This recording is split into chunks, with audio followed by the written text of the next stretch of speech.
Is our ambassador to the Republic of Ethiopia. She's sitting in Addis Ababa, and of course also the representative at the African Union, Ambassador Emilia Mkusa. Very good morning to you, Ambassador, and thank you so much for making time out to join us this morning. Thank you, Ricardo. And thank you for having me. Well, I know it's, of course, quite a tough time for everybody here in the country. How was the news received? How did the news reach you and the embassy in Addis Ababa? And what were some of your immediate reactions to this news?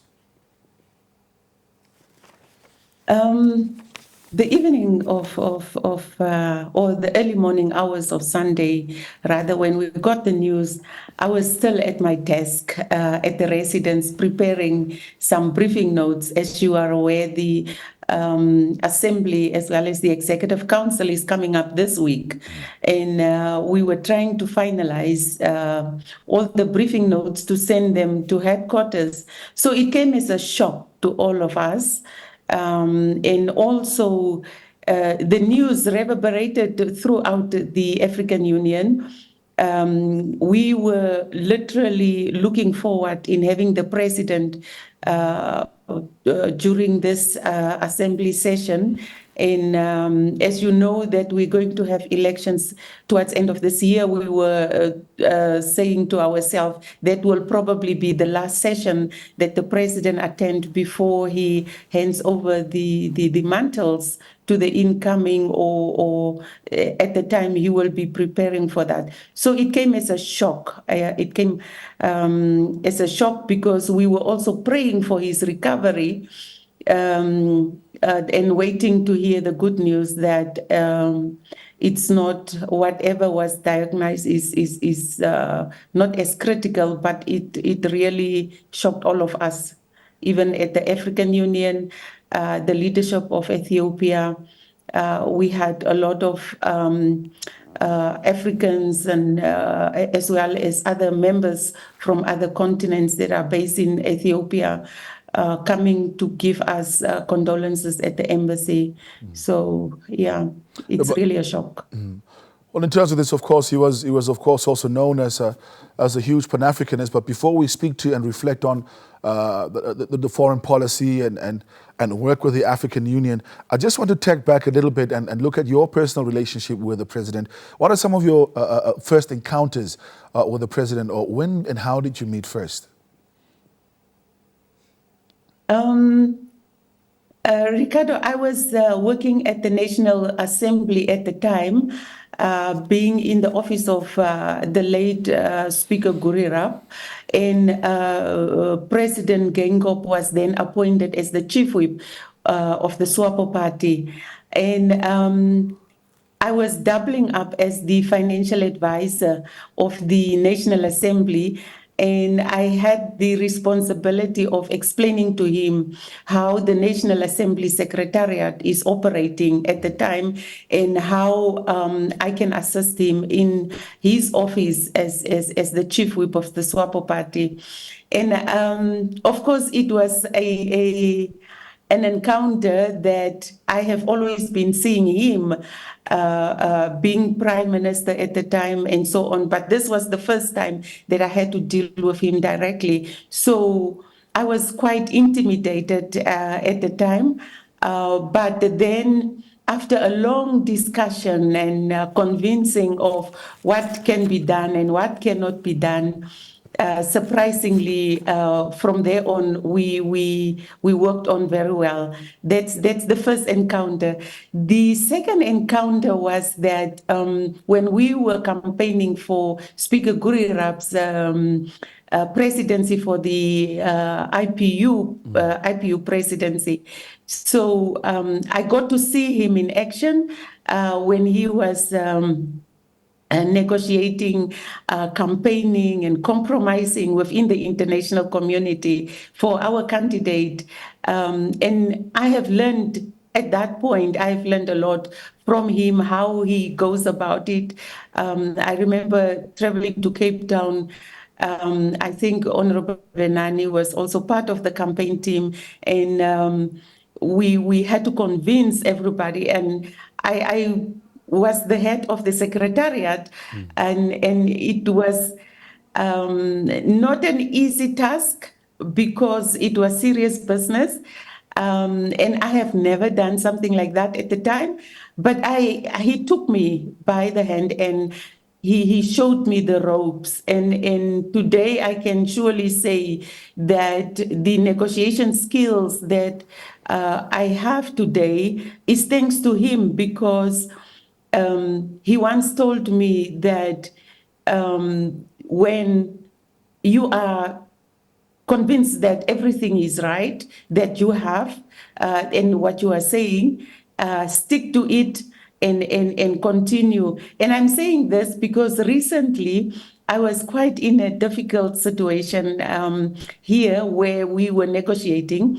And I spent a whole hour with him on the phone trying to explain to him my position, and he was trying to tell me or also to inform me what is his position on the case. So it was not an easy one to convince him to agree to my position, but at the end, he thanked me and he said, "Well done, because you stick to your guns and you convince me that that is the way we have to go." So literally, all the trainings that he parted to me while at the National Assembly, and all the other places that we have been crossing our paths, have really come into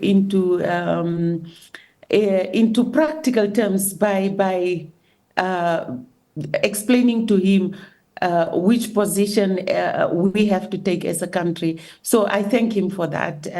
It was, for me, it is noble. For me, it is precious, and I will always value those experiences and privilege that I had to interact with him, not only when he was chief whip or when he was minister, but also now when he became the president.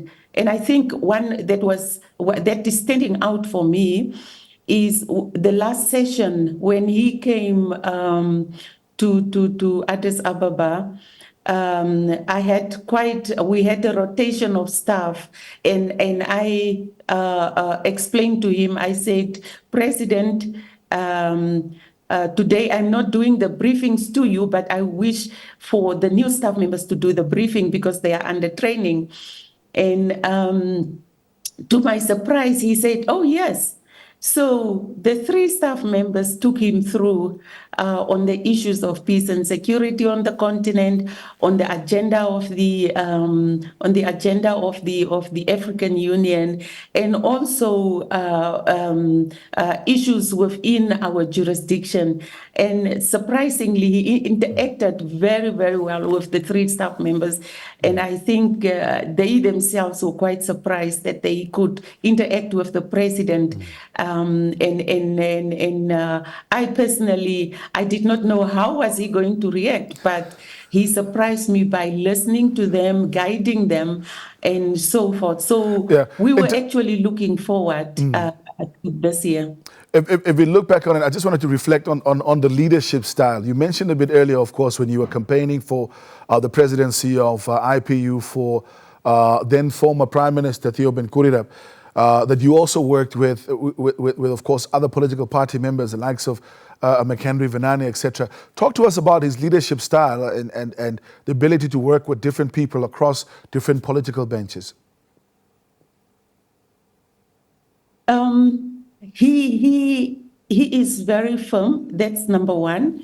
But he also is a good listener, because after listening is when he will then explain a position very clearly. He has been very clear.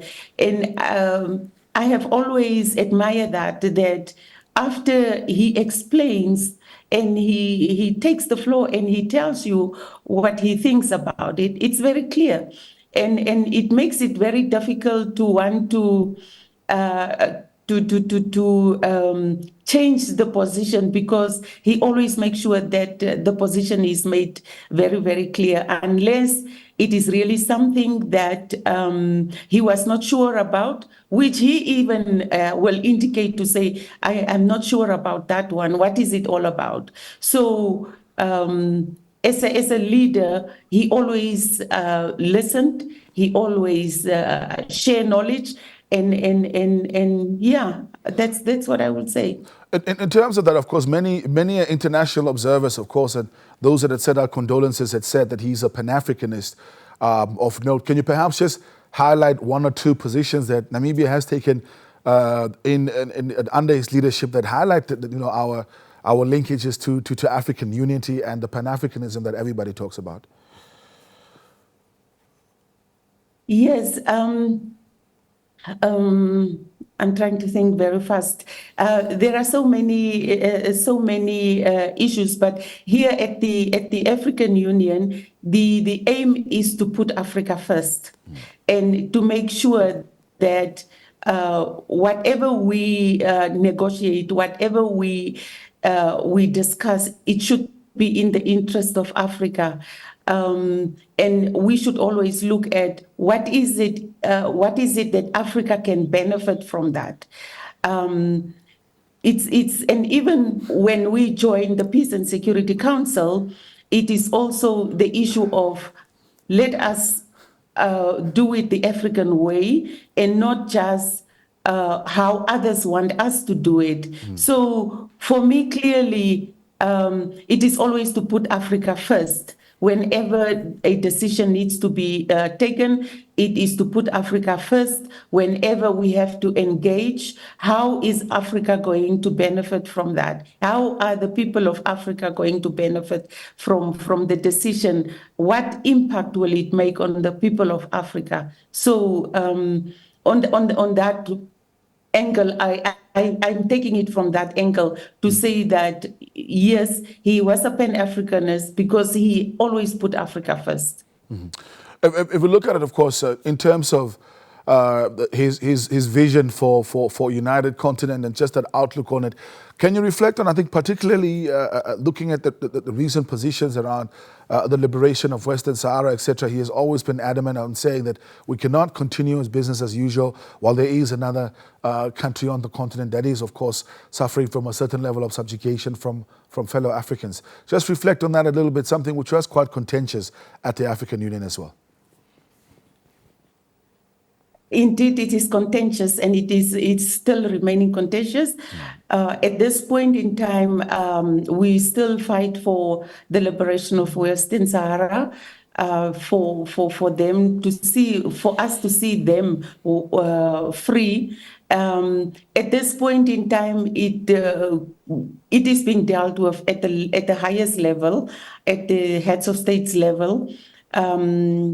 And the fight continues, literally. As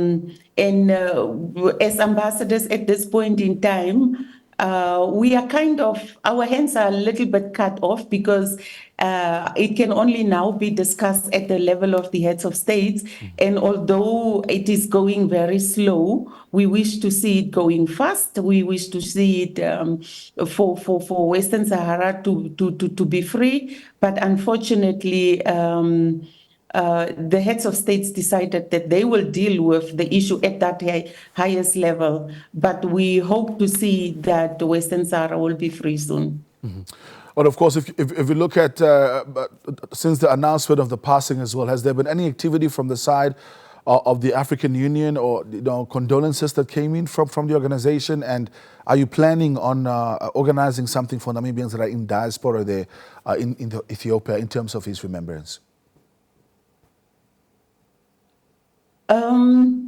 At this point in time, we are not planning to have something, but the AU clearly is going to, they are organizing something that will happen during the upcoming assembly that is coming up on Saturday and Sunday. during the opening ceremony. They have not shared with me the program yet, but in our discussions, they did indicate that they are going to have something before the opening or during the opening of the assembly. As a mission at this point in time, we are not organizing anything. However, we have opened up the Book of Condolences, where we have invited all citizens of Ethiopia, as well as the diplomatic corps, to come and sign the condolences book. So far, we had almost like over 100 people who came to sign the book at different levels. And this is how we are celebrating his life on this end. Well, in conclusion, of course, before I leave you, Ambassador Mkusa, what sort of legacy does President Geingob leave at the African Union, of course, in the international arena? And how do you think Namibians should remember this great leader? As a Namibian, I was saying that President Geingob left us systems that are working, systems that are in place. I have the privilege to be with him in some of his meetings where he attended with the young advisors that he had appointed. And I have noted that during those meetings, he have been advancing the young ones around him and all of us around him to speak up. He have given that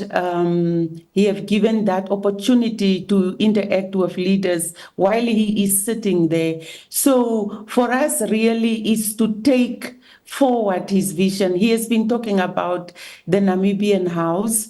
And that Namibian house is for us now to continue building it stronger where he left it. It is for us to, in his honor, to ensure that all the policies that he have put in place are implemented, and also to make sure that as Namibia, we remain united, because that is what he really wanted with his Namibian house. And I think with the support of international community, because he have touched so many lives in the international sphere, it is for us to continue with his legacy. Everybody is commenting Namibia, particularly with the change of I don't want to say change of guard, but with the smooth handover and the swearing in of the new president and the vice president.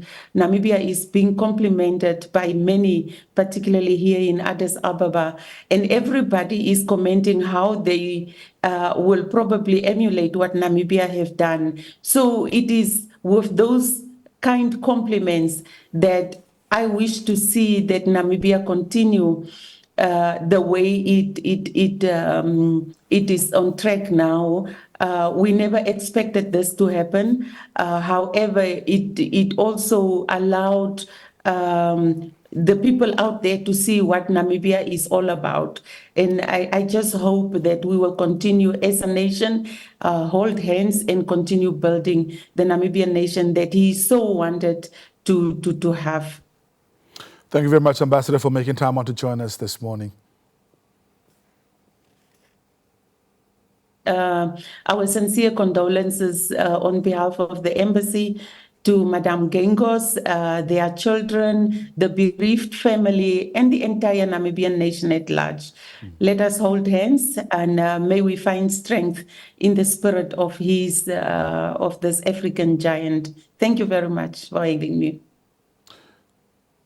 Ambassador to the Ethiopia, as well as permanent representative at the African Union, of course, Emilia Mkusa, speaking to us about the legacy left by Geingob at the African continent and, of course, within